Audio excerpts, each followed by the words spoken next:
हमारी संस्कृति, हमारे संस्कार सदा रहे हमारे साथ। भारत की पुरातन गाथाएं और महान संतों की वाणी। सब्सक्राइब करें तिलक कथाएं। काका जी, काकी जी की याद आ रही थी, परंतु हम तुरंत वहीं नहीं जा सकते सुकन्या। हमने उन्हें बिना बताए शादी की, बस यही बात मुझे खल रही है। न जाने पिताजी क्या सोच रहे होंगे। सुकन्या, माता पिता कभी भी अपनी संतान का बुरा नहीं सोचते। मेरे तो माँ बाप ही नहीं है, लेकिन मैं काका जी, काकी जी में ही अपने माँ बाप देखता हूं। मुझे इस बात का दुख है कि हमने उनका आशीर्वाद नहीं लिया। हाँ, उनका आशीर्वाद मिल जाता तो कम से कम मन में बेचैनी ना होती। बेचैन मत हो सुकन्या। शिव बाबा के मंदिर में सुकन्या जैसी कोई लड़की दिखाई दी और मेरा मन अपने आप को और अधिक अपराधी महसूस करने लगा। अगर हमने सुकन्या की शादी उमाकांत से करवा दी होती तो आज सुकन्या भी उस लड़की की तरह अपने पति के साथ शिव बाबा के दर्शन करने आती। हमें उमाकांत का पता भी तो मालूम होना चाहिए। पता मालूम हो सकता है माँ। कैसे? उमाकांत भैया जहाँ नौकरी करते हैं वहाँ से।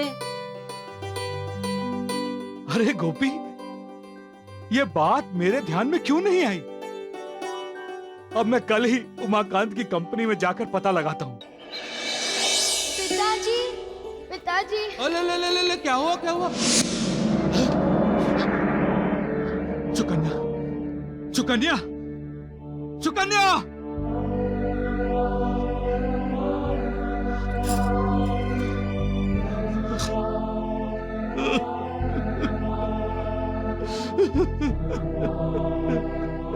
आप ऐसे ही आंसू बहाते रहेंगे तो हम भी धीरज खो बैठेंगे। क्या करूं? सुकन्या की यादें पीछा ही नहीं छोड़ती।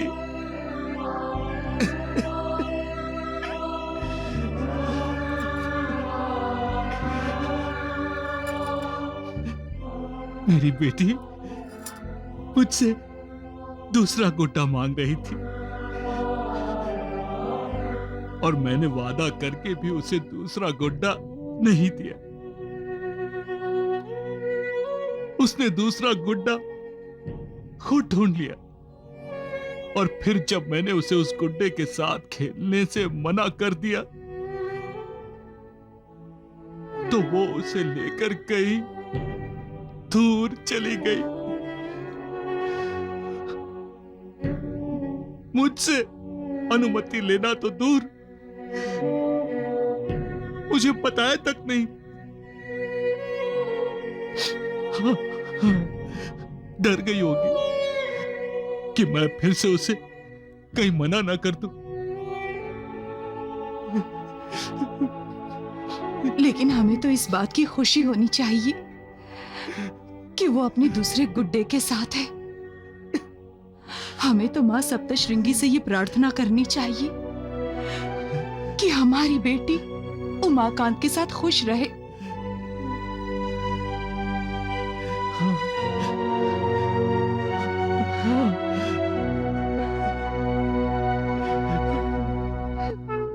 देवी माँ, मेरे माता पिता और मेरे भाई गोपी को सदा सुखी रखना। और मेरे लिए कुछ नहीं मांगा देवी माँ से? आपके और अपने लिए क्या मांगू देवी माँ से? हमें एक दूसरे का साथ देकर उन्होंने जिंदगी का सबसे बड़ा सुख दिया है। बिल्कुल ठीक कहा तुमने सुकन्या।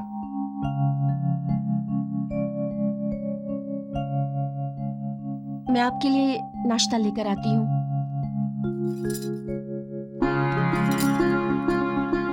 ये आप नहीं चाहिए मुझे। अरे मैं तुम्हारा दोस्त हूँ, पड़ोसी हूँ। पड़ोसी हूँ नहीं, पड़ोसी थे। हाँ बाबा, पड़ोसी था, लेकिन अब तुम मेरी धर्म पत्नी हो। तुम्हें अपनी पत्नी बनाकर मैं इस नए घर में लेकर आया हूं। काका जी, काकी जी की याद आ रही थी, परंतु हम तुरंत वहीं नहीं जा सकते सुकन्या। हमने उन्हें बिना बताए शादी की, बस यही बात मुझे खल रही है। ना जाने पिताजी क्या सोच रहे होंगे। सुकन्या, माता पिता कभी भी अपनी संतान का बुरा नहीं सोचते। मेरे तो माँ बाप ही नहीं है, लेकिन मैं काका जी, काकी जी में ही अपने माँ बाप देखता हूं। मुझे इस बात का दुख है कि हमने उनका आशीर्वाद नहीं लिया। हाँ, उनका आशीर्वाद मिल जाता तो कम से कम मन में बेचैनी ना होती। बेचैन मत हो सुकन्या। अब जब मैं काम धंधे के लिए बाहर जाऊंगा तो तुम भी मेरे साथ चलना। हम तीर्थ क्षेत्रों में जाएंगे, मंदिरों में जाएंगे, भगवान के दर्शन करेंगे। भगवान भी तो हमारे माता पिता हैं। हम उनका आशीर्वाद लेंगे सुकन्या। और भगवान ने चाहा तो एक ना एक दिन जरूर हमें काका जी, काकी जी का आशीर्वाद मिलेगा। भोले शिव शंकर की जय। बम बम भोले, बम बम भोले, बम बम भोले, बम बम भोले। भोले शिव शंकर की जय। भोले शिव शंकर की जय। बम बम भोले, बम बम भोले, बम बम भोले। अचानक ये लोग इस गांव में कैसे? महाशिवरात्रि है ना, सभी रात को गांव में विश्राम करेंगे और सुबह होते ही प्राचीन शिव मंदिर में शिव बाबा के दर्शन करने चले जाएंगे। प्राचीन मंदिर में शिव बाबा के पास? वत्स, तुम क्यों चिंतित हो रहे हो? सब ठीक हो जाएगा। तुम बाबा के पास जाओ, वहां जाकर तुम्हारे मन को शांति मिलेगी और तुम्हारा मन फिर से स्थिर हो जाएगा। शिव बाबा? उषा, मैं तो भूल ही गया था कि भोलेनाथ को शिव बाबा भी कहा जाता है। मां सप्तशृंगी ने मुझे बाबा के दर्शन करने के लिए कहा था। महाशिवरात्रि का अच्छा अवसर है। मैं प्राचीन मंदिर में शिव बाबा के दर्शन करने जाऊंगा। जरूर जाऊंगा, जरूर जाऊंगा शिव बाबा के दर्शन करने। भोलेनाथ शिव शंकर की जय।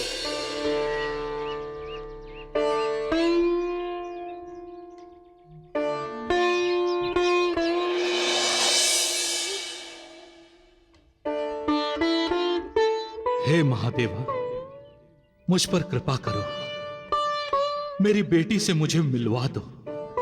भगवान शिव मेरे माता पिता और भाई को सकुशल रखना, सुखी रखना। हे शिव शंकर, आपका आशीर्वाद सदा हमारे साथ हो प्रभु।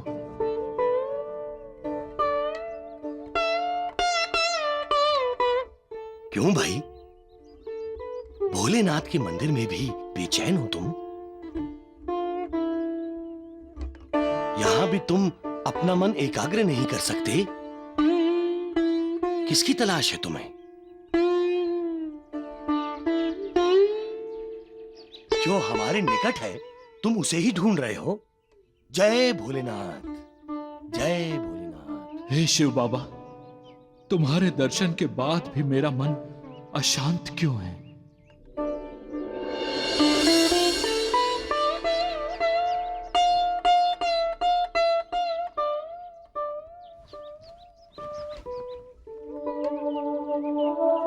सुकन्या, सुकन्या बेटी, सुकन्या, उमाकांत। भोलेनाथ शिव शंकर की जय। भोलेनाथ शिव शंकर की जय। भोले भोले सुकन्या, सुकन्या, शंकर की जय। भोलेनाथ शंकर की।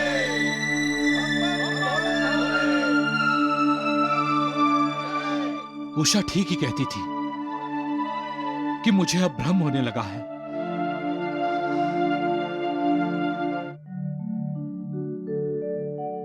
शिव बाबा के दर्शन हुए? हाँ, वो गोपी नहीं दिखाई दे रहा, गोपी तो पाठशाला गया है। ओ, सुकन्या और उमाकांत? जगदम्बा, जगदम्बा। शिव बाबा के दर्शन के बाद भी आपके चेहरे पर उदासी, क्या हुआ? सुकन्या की याद आ गई। मुझे लगा मां सप्तशृंगी के संकेत के अनुसार शिव बाबा के दर्शन से मेरी खोई हुई मन शांति को लाभ होगा, लेकिन नहीं, मैं तो और अधिक बेचैन हो गया हूं। शिव बाबा के मंदिर में सुकन्या जैसी कोई लड़की दिखाई दी और मेरा मन अपने आप को और अधिक अपराधी महसूस करने लगा। अगर हमने सुकन्या की शादी उमाकांत से करवा दी होती तो आज सुकन्या भी उस लड़की की तरह अपने पति के साथ शिव बाबा के दर्शन करने आती, हमसे आशीर्वाद लेती और फिर उसे सुखी देखकर हम भी सुखी होते। लेकिन हमने अपनी बेटी को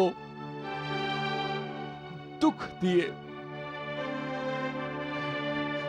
सिर्फ दुख, सिर्फ दुख। इंसान जब रोता है तो क्या तुम्हें खुशी होती है? तुम क्या भूल जाते हो मालिक कि इंसान को तुम्ही ने तो बनाया है, वो तुम्हारी ही तो संतान है। फिर क्यों उसे रुलाते हो, क्यों दुख देते हो उसे? क्या तुम्हें यह डर है कि इंसान दुखी नहीं होगा तो उसे सुख की अहमियत का पता कैसे चलेगा? क्या तुम ये बताना चाहते हो कि आंखों से आंसू नहीं बहेगा तो इंसान मुस्कुराहट की कीमत नहीं जान पाएगा? रहम करो मालिक, रहम करो, दया करो। इंसान गलती करता है तो उसे माफ कर दो मालिक, माफ कर दो। अपने किए पर पछताने वालों की सहायता करो। माता पिता की आंखों में आंसू अच्छे नहीं लगते, वो अपने बच्चों के आंसू पोंछते हैं। उनके आंसू कौन पोंछेगा मालिक? कब आएगा वो दिन? कब मालिक, कब? जब तुम्हारी दुनिया का हर कोई खुश होगा, सुखी होगा, मुस्कुराएगा, दुख दर्द का कहीं नामो निशान भी नहीं होगा।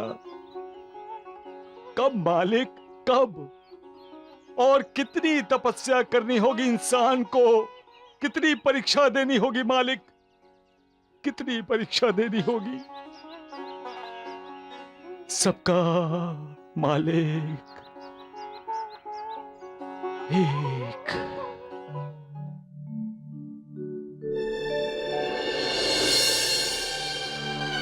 क्या हुआ? खाना खाते खाते रुक क्यों गए आप? नमक कम ज्यादा तो नहीं हुआ ना? माँ, पिताजी को दीदी की याद आ रही है। पिताजी, आप ही तो कहते हैं ना, खाना खाते हुए रोना अन्न का अपमान करना होता है।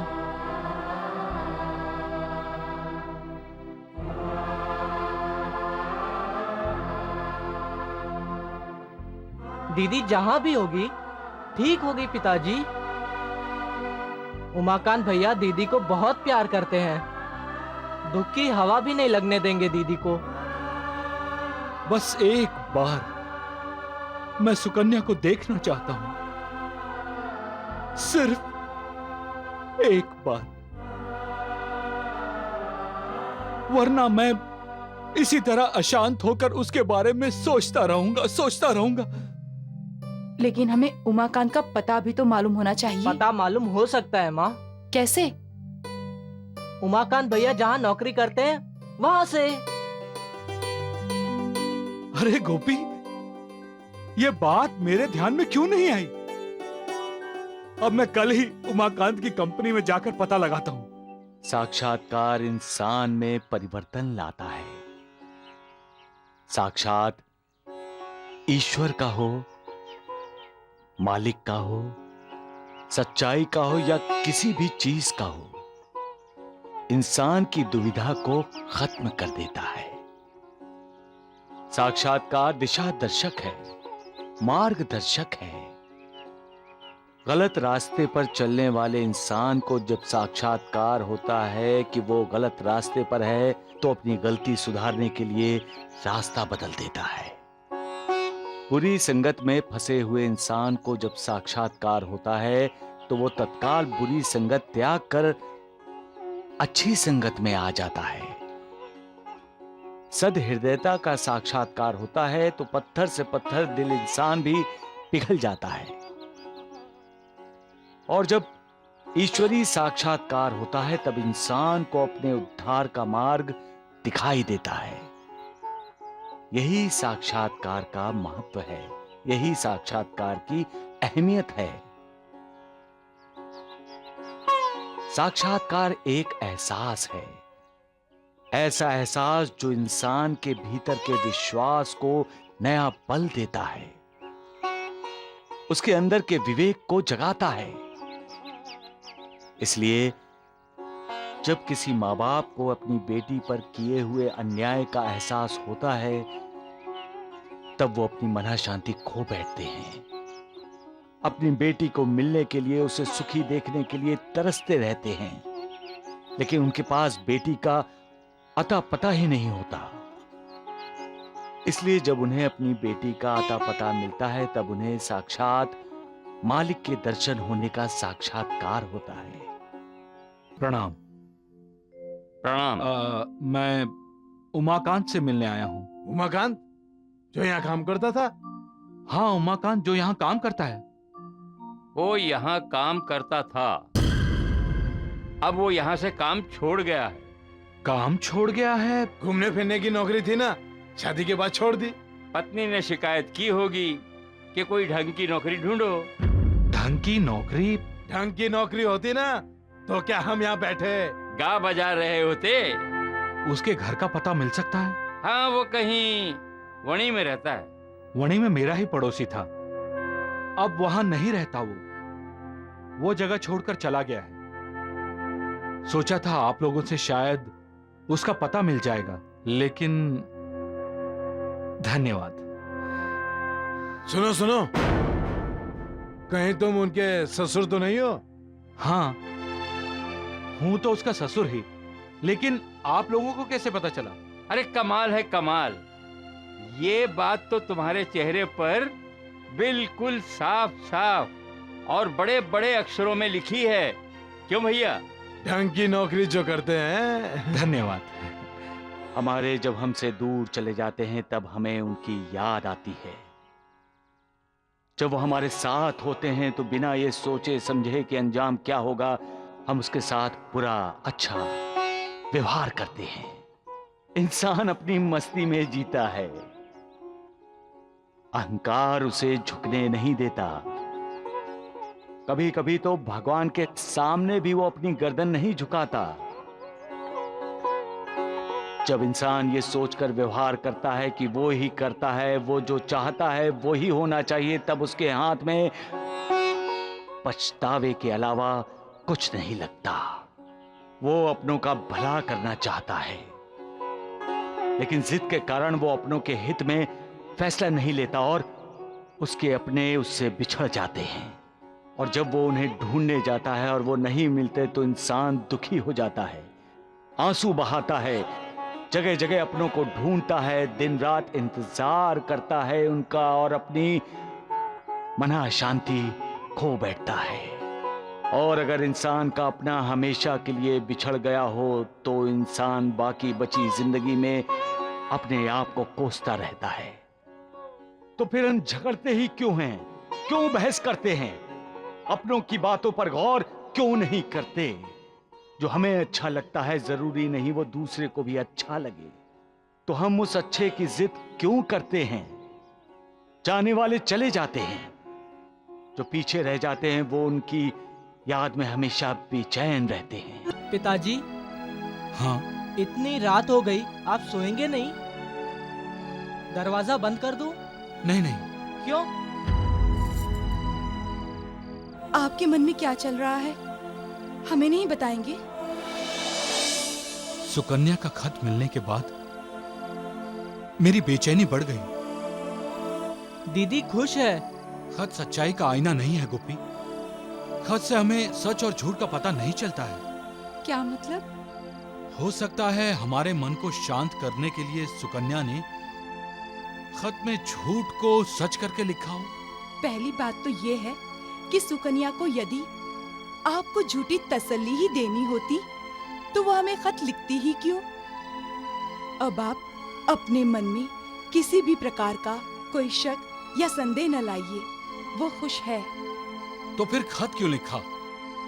मिलने क्यों नहीं आए हमें? पिताजी, हो सकता है जिस गांव ने उसे ठुकराया हो वो उस गांव से दूर रहना चाहती हो। मैं आपके दर्शन से अनुग्रहित हुआ माँ। वत्स, तुम शिव बाबा के मंदिर में क्यों गए थे? मैंने तो तुम्हें शिरडी के बाबा के पास जाने के लिए कहा था। शिरडी के बाबा?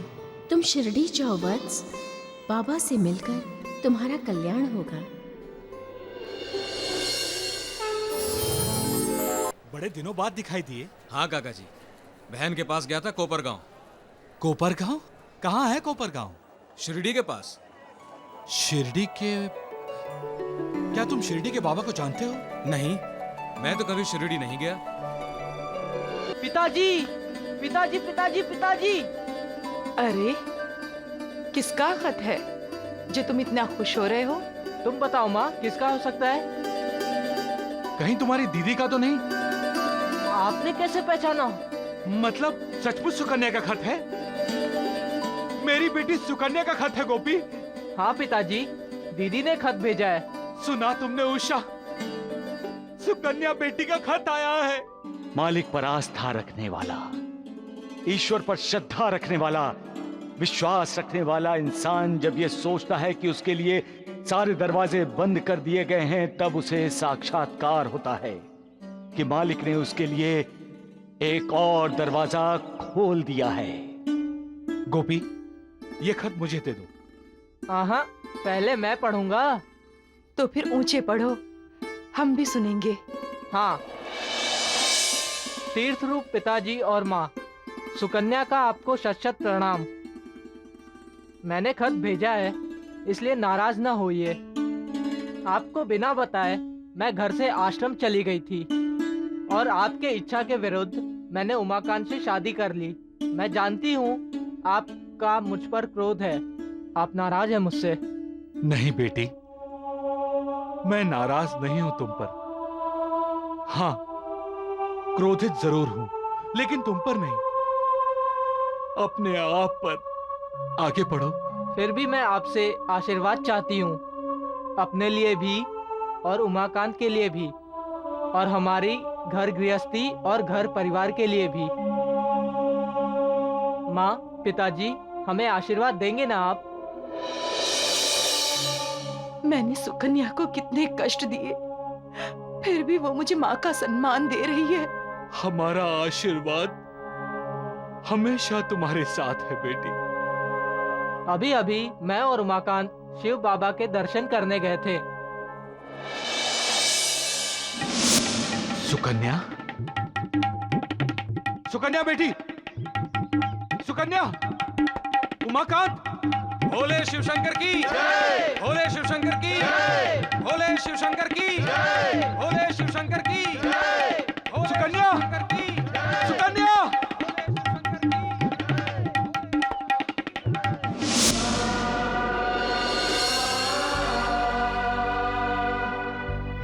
मैंने शिव बाबा से अपने गोपी भैया के लिए आशीर्वाद मांगा कि मेरे गोपी भैया जिंदगी में ऐसे काम करें जिससे माँ, पिताजी के साथ मेरा और उमाकांत का भी सिर गर्व से ऊंचा हो सके। आपके आशीर्वाद चाहने वाली आपकी बेटी सुकन्या।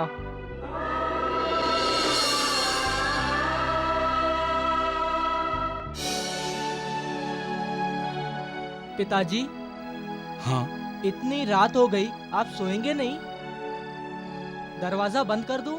नहीं नहीं, क्यों? आपके मन में क्या चल रहा है, हमें नहीं बताएंगे? सुकन्या का खत मिलने के बाद मेरी बेचैनी बढ़ गई। दीदी खुश है। खत सच्चाई का आईना नहीं है गोपी। खत से हमें सच और झूठ का पता नहीं चलता है। क्या मतलब? हो सकता है हमारे मन को शांत करने के लिए सुकन्या ने खत में झूठ को सच करके लिखा हो। पहली बात तो ये है कि सुकन्या को यदि आपको झूठी तसल्ली ही देनी होती तो वो हमें खत लिखती ही क्यों? अब आप अपने मन में किसी भी प्रकार का कोई शक या संदेह न लाइए। वो खुश है। तो फिर खत क्यों लिखा? मिलने क्यों नहीं आए हमें? पिताजी, हो सकता है जिस गांव ने उसे ठुकराया हो वो उस गांव से दूर रहना चाहती हो। गांव ने नहीं, मैंने ठुकराया है उसे। उसके जन्मदाता ने, उसके पिता ने। लेकिन अब जब तक मैं उसे देख नहीं लेता मुझे चैन नहीं आएगा। शिवजी के मंदिर में मेरी आंखों के सामने थे सुकन्या और उमाकांत। मैंने नहीं पहचाना। कितनी बड़ी सजा दी है मां सप्तशृंगी ने मुझे। सुकन्या अब भी मुझ पर विश्वास नहीं कर रही है, इसलिए कि वो शिव मंदिर तो गई लेकिन वणी नहीं आई। गोपी उषा, आज से बल्कि अभी से हमारे घर का दरवाजा कभी बंद नहीं होगा, हमेशा खुला रहेगा। मैं दरवाजा खुला रखकर सुकन्या को यह विश्वास दिलाना चाहता हूं कि उसके लिए हमारे घर का, हमारे दिल का दरवाजा उसके लिए हमेशा खुला रहेगा, सदा खुला रहेगा। दिया बुझा दो सुकन्या। नहीं, क्यों? सोना नहीं है? पता नहीं क्यों मेरा मन बार बार कह रहा है कि पिताजी मेरा इंतजार कर रहे हैं। खत तो लिख दिया है ना तुमने? स्वयं तो जाकर नहीं मिली ना। वहां जाओगी तो तुम्हारा अपमान होगा। बड़ों द्वारा किया हुआ अपमान हमें अपमान मानना ही नहीं चाहिए। तो फिर तुम घर से क्यों भाग गई थी? अपमान की वजह से नहीं भागी थी। मेरे कारण पूरे परिवार को तकलीफ हो रही थी। पिताजी की दुविधा मुझसे देखी नहीं जा रही थी। गांव में उन्हें सर झुकाकर चलना पड़ रहा था। मेरे अस्तित्व के साथ कई सवाल खड़े हो रहे थे और अपने अस्तित्व को मिटाने का धैर्य मुझ में नहीं था। इसीलिए मैं आश्रम चली गई। लेकिन माँ को, पिताजी को, गोपी को और तुम्हें पल भर के लिए भी नहीं भूली थी। अब भी दिल में यही सवाल है कि खत पढ़कर पिताजी को क्या लगा होगा, क्या प्रतिक्रिया होगी उनकी। वो मुझे बहुत प्यार करते हैं, लेकिन हालात की वजह से वो मजबूर हो गए थे। यदि वो मेरे कारण अपने आप को अपराधी मानते रहेंगे, अपने आप को कोसते रहेंगे, तो मैं अपने आप को पापी समझूंगी। हमें शिव मंदिर से वणी जाना चाहिए था। माँ, पिताजी और गोपी से मिलना चाहिए था। एक दिन जरूर जाएंगे। एक दिन? वो दिन कब आएगा? जब तुम मेरे होने वाले बच्चे की माँ बनोगी।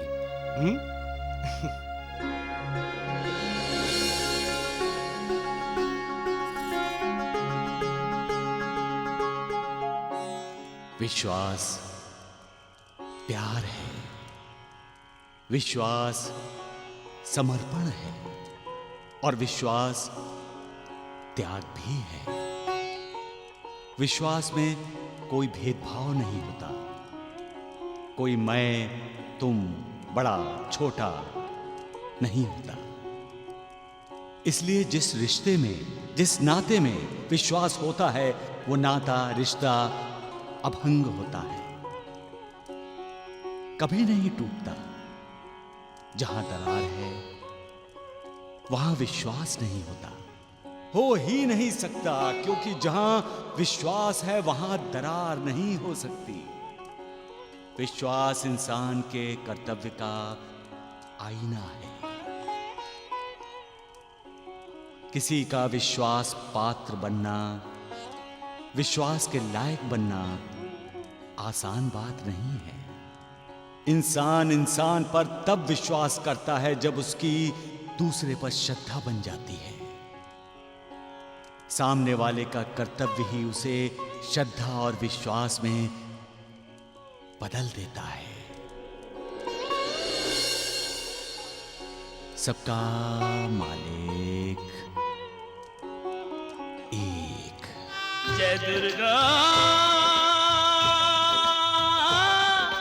जय माता, जय दुर्गा, जय दुर्गा, जय माता, जय माता, जय दुर्गा, जय दुर्गा, जय माता, जय माता, जय सिंह वाहिनी, जय असुर नाशिनी, सिंह वाहिनी, असुर नाशिनी, जय सुजाता, जय दुर्गा, जय दुर्गा, जय माता, जय माता। तुम्हारी कृपा अपरंपार है मां, तुम दयालु हो, इसीलिए तो मेरी बेटी मुझे दिखाई दी, परंतु मैं अभागा, उसे मिल भी नहीं सका। तुमने उसे सकुशल रखा है मां, मैं तुम्हारा कृतज्ञ हूं। आपकी आज्ञा अनुसार मैं शिवजी के मंदिर गया था, लेकिन बाबा के दर्शन होकर भी मेरा मन अशांत रहा। ऐसा क्यों हो रहा है मां? मैं क्यों बार बार विचलित हो रहा हूं? इसका कारण कहीं सुकन्या पर किया गया अन्याय तो नहीं मां? मैं कब अपनी बेटी से मिल सकूंगा मां? कब मुझे मन शांति मिलेगी मां? कब कब?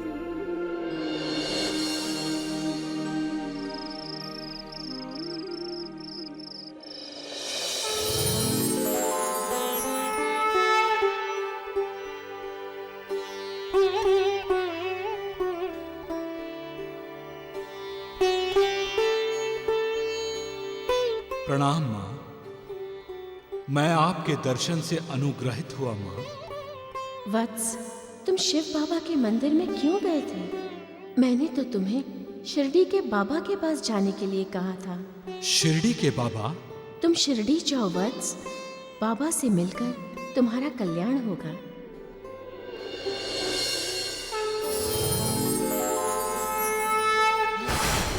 मां! मां! मां! अब मैं शिरडी के बाबा को कहां ढूंढूं मां? नमस्कार काका जी। नमस्कार दुबेलाल जी, बड़े दिनों बाद दिखाई दिए। हाँ काका जी, बहन के पास गया था कोपरगांव। कोपरगांव? कहाँ है कोपरगांव? शिरडी के पास। शिरडी के? क्या तुम शिरडी के बाबा को जानते हो? नहीं, मैं तो कभी शिरडी नहीं गया। चलता हूँ काका जी।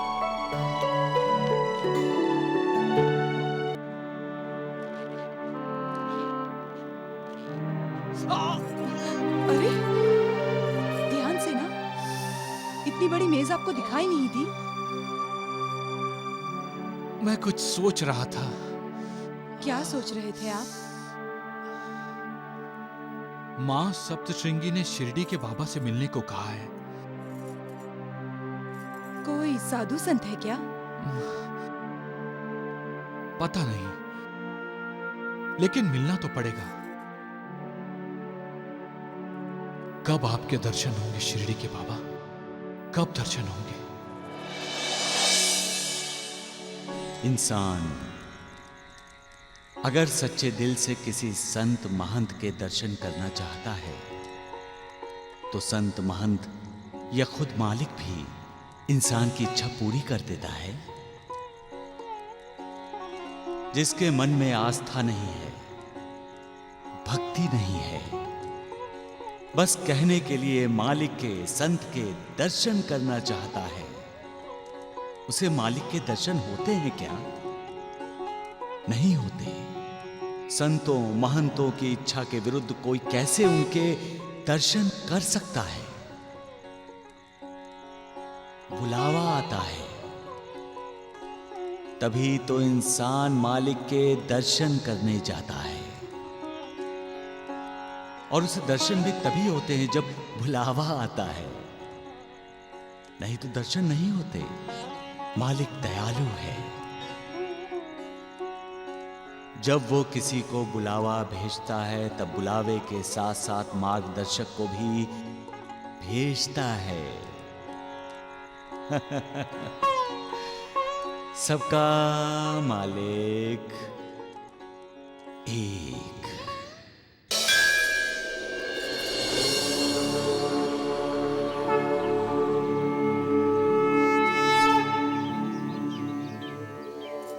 हे भगवान, मेरी माँ, पिताजी और गोपी भैया को सदा सुखी रखना।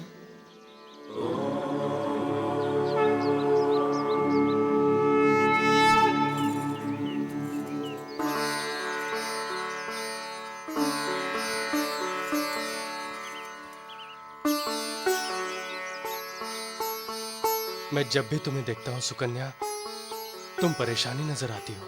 बच्ची को अपने माँ बाप की याद आ रही है ना?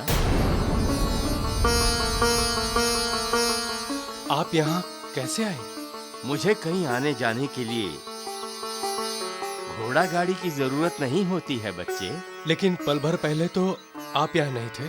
मैं इससे पहले भी था, इस पल भी हूं और इसके बाद भी रहूंगा। नई नई शादी हुई है ना बच्चे, माँ बाप का आशीर्वाद नहीं मिला, इसलिए मालिक का आशीर्वाद लेने के लिए निकले हो ना तुम दोनों। आपको कैसे पता? मैं सब जानता हूं, मुझे सब पता है। तुम चाहे कहीं भी हो, मुझसे पास या दूर, मैं सब देखता हूं। हम तीर्थ यात्रा पर निकले हैं बाबा। तुम दोनों की तीर्थ यात्रा तब सफल और संपूर्ण होगी जब तुम शिरडी में जाकर मालिक के दर्शन करोगी। तुम दोनों का भला हो।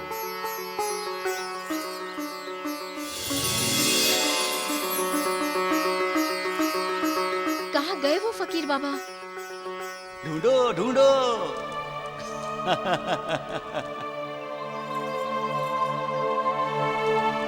कहते हैं सच्चे दिल से ढूंढोगे तो मालिक भी मिल जाएगा, लेकिन उसके लिए मालिक के दर्शन करने की परम आस होनी चाहिए, प्यास होनी चाहिए। इंसान अपनी भक्ति की चरम सीमा पर पहुंचकर ही उसके दर्शन कर सकता है। जब संपूर्ण समर्पण होता है तब इंसान का रोम रोम मालिक को पुकारने लगता है। तब मालिक का साक्षात्कार हर दिशा में, हर कहीं, हर पल होता रहता है। अरे किसी से पूछो तो सही।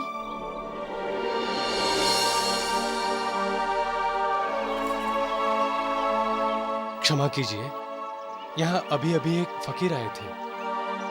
फकीर यहाँ? हाँ, अभी अभी तो आए थे। हमने तो कोई फकीर को यहाँ नहीं देखा। ऐसे कैसे हो सकता है? हमने तो उस फकीर को देखा था। उन्होंने तो हमसे बातें भी की। हाँ, वो भ्रम नहीं था। वो साक्षात्कार था, बुलावा था। अब तो शिरडी आना ही होगा बेटी। सबका मालिक एक।